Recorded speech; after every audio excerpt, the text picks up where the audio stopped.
제가 아주 누누이 강조한 바가 아주 간단합니다. 아, 법망경 법명품에 보면 부처님께서 말씀하시기를 자비가 곧 열애니라 이런 말씀을 하셨다 그랬죠. 그러니까 사랑하는 마음, 감사하는 마음을 잘 키우고 기르면 그것이 바로 부처가 되는 길이다 이런 뜻이기도 하잖아요. 사무량심에서도 강조하시고 그랬으니까. 그럼 감사한 마음을 어떻게 하면 산매까지 들어갈 수 있고 정말 깨달음까지 갈 수 있겠는가? 이것이 큰 숙제가 아니겠습니까? 우리 수행자들의 입장에서 볼 때. 그래서 그것에 대해서 좀 말씀드리고자 합니다.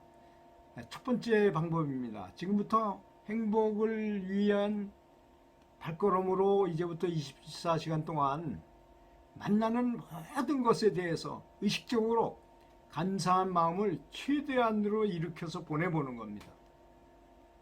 감사한 마음을 그냥 감사하다고 생각해서는 안 돼요. 보내야 됩니다. 어디론가 하여튼 보내야 돼요. 내가 내 자성불로 보내든지 우주로 보내든지 내가 좋아하는 사람들 주변에 있는 가족들한테 보내든지 이렇게 그것이 실천이지 감사가 좋다는 것만 아는 거 가지고는 안 됩니다. 그거는 마치 수영에 대해서 이론적으로 배우는 거하고 물속에 텀벙 들어가서 진짜 헤엄치는 거하고는 다른 거하고 똑같습니다. 물속에 들어가서 아무리 이론을 많이 알려도 물속에 들어가서 헤엄을 쳐야만 수영인 거 아니겠습니까? 또 그 반대로 또 헤엄 물속에 들어가서 헤엄만 치는데 개헤엄만 친다면 어떻게 그 사람이 수영 선수로서 잘하는 사람이 될 수 있겠습니까? 그러니까 이론도 알아야 된다는 얘기죠. 두 번째는 감사가 가득 찬 마음을 24시간 동안 유지할 수 있는 마음이 성공이 되었다면 그렇게 연습해가지고 이번에는 그것을 일주일 동안 계속 유지하라는 거죠. 계속. 근데 여러분들 뭐 이렇게 하면 어려울 것 같죠? 즐겁습니다. 오히려 이걸 안 해서 그렇죠. 습관이 안 돼서 그럴 뿐이죠. 습관이라는 건 무섭잖아요. 세상에 성공하는 사람은 다 습관 때문에 성공하고 실패하거나 그렇습니다. 100% 그렇습니다. 그거는 항상 불평불만하고 남을 따지기 좋아하고 그런 사람들은 자기가 자기 스스로 운명이 안 좋아져요. 근데 묻거나 따지거나 뭐 이런 골치 아픈 걸 안 하고 그저 감사하고 항상 즐겁게 다른 사람이 잘 되길 바라면서 그러면 자기도 저절로 잘 되는 거거든요. 이런 습관을 가진 사람은 성공하더라고요. 반드시. 그 감사가 가득한 마음을 일주일 동안 유지하고 나면 벌써 부정적인 생각이 다 없어져 버려요. 비난하거나 비교하거나 비판하는 정신. 누가 뭐 험담하면 그 전에 같이 끼어가지고 험담하면 너무 재밌었는데 그런 게 재미없어져요. 왜 저렇게 비참하게 저렇게 왜 비교하면서 비난하면서 살지? 이런 생각이 들어요. 계속 감사한 마음을 키우다 보면. 그럼 비판 이런 정신으로부터 완전히 해방되어진 마음 상태에 있게 된다는 것입니다. 세 번째는 인생에 대해서 건전한 견해를 가지라는 것입니다. 마음속에 영향이 되는 좋은 생각을 계속 집어넣어줘야 돼요. 우리 마음을 가만 놔두면 그냥 이거 진짜 엉망진창인 것이 바로 에고의 마음이잖아요. 그래서 좋은 생각을 항상 집어넣어줘야 돼요. 그래서 부처님의 명언을 계속 본다거나 또는 선지식들의 좋은 말씀을 본다거나 이런 것이 반드시 필요하다는 것입니다. 그리고 소극적인 아주 부정적이고 소극적인 사람한테 영향을 받지 않을 만큼 적극적으로 받지 않게 될 때까지는 적극적이고 감사한 사람들끼리 많이 모여서 사귀어야 된다는 것입니다. 그런 사람들하고 자주 만나가지고 교제하는 게 좋다는 거죠. 다섯 번째, 토론을 피하고 무조건 감사할 것이다 이겁니다.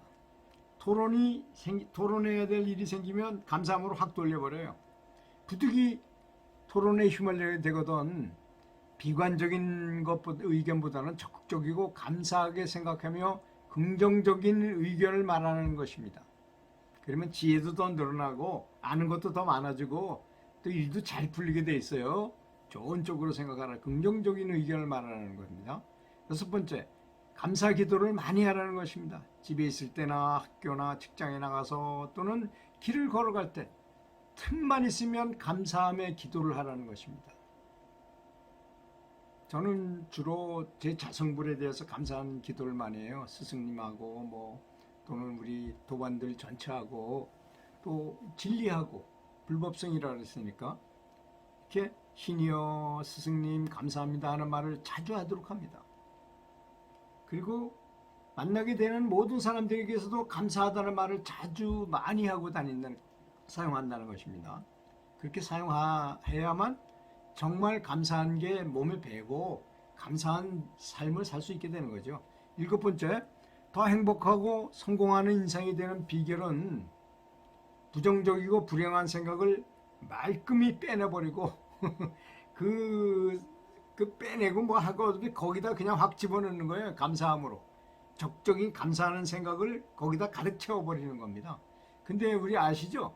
이 두뇌 속 안에는 부정적인 생각과 긍정적인 생각이 동시에 있을 수 없어요. 이게 점령해 버리면 이거는 물러나게 되고 이게 점령하게 되면 이건 물러나게 되어 있습니다. 그러니까 뭘로 채워야 되겠습니까?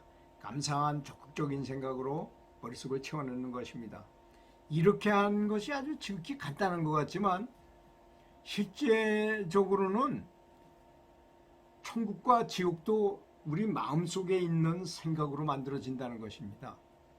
그러니까 이게 이런 방법 가지고 어떻게 높은 경지에 올라가나 이렇게 의심하시는 분도 있을지 모르겠습니다.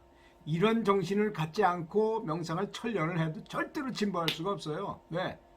이런 생각이 들어온 상태에서는 이 부정적인 생각이 가득한 상태에서 명상을 해봐야 이것이 발전해야 크게 발전할 수가 없게끔 우리 두뇌 구조는 돼 있거든요.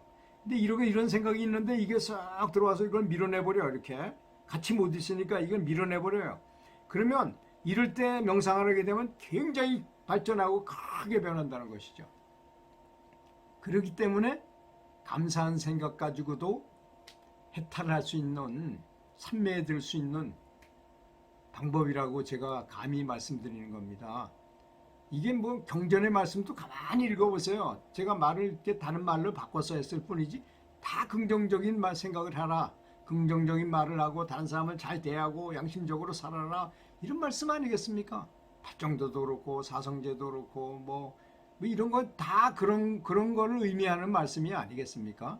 감사한 마음으로 가득 채우면서 자기가 하는 수행을 하면 반드시 성공할 것이라고 확신합니다. 감사합니다.